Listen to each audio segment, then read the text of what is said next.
دا به ډېره بده خبره وي، دا به ډېر ظلم وي چې زما او ستا وڅنګ ته همسایګان دي، هغو ته وچه ډوډۍ پرته ده، هغو ته شلومبې وچه ډوډۍ پرته ده، او ما او تا هسې مې دا سره جوړه کړې ده چې روزه ډېره اسانه ده.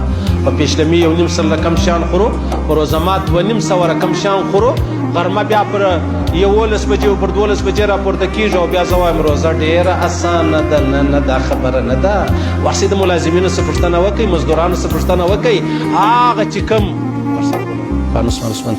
هغه چې کوم غریبان منډه ترنډه کوي، هغه چې مزدورۍ کوي، د هغو څه پوښتنه وکړئ، بیا ما او تا ته درک رامعلومېږي. که دغسې ما او تا ته درک نه راکوي، د الله رسول فرمایي ته څه وکړه، ته راولاړ شه صرف دا شی وکړه چې تا روزه مات غریبانو ته هم څه ورکړه، دا غریبان ته وخوروه و غریبان ماړه که، د غریبانو کور برابر که، ورشه هسپتال ره ورشه. ډېر داسې ملګري شته، ډېر داسې ملګري شته چې هغو علاحده دسترخوانونه برابر کړي دي.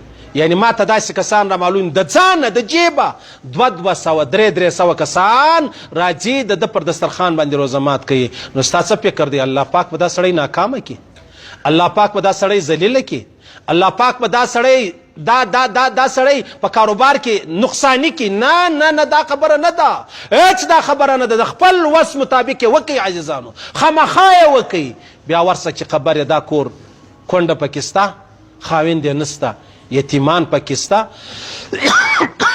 بابا یې نسته، بیا راولاړ شه څه وکړه، په هغه کې راولاړ شه بیا ودۍ ته لږ د روزه مات ترتیب، څه غوړي ور واستوه، څه بره ور واستوه، څه یو وړه ور واستوه، څه نور خوراک ور واستوه. محمد رسول الله مبارک فرمایي، محمد رسول الله صلی الله علیه وسلم فرمایي بیا به څه کېږي چې څومره اجرونه الله و ما او تا ته پر دې روزه راکوي، د غومره و هغه چا ته ورکوي چې چا و ما او تا ته روزه مات چې دی هغه راکوي.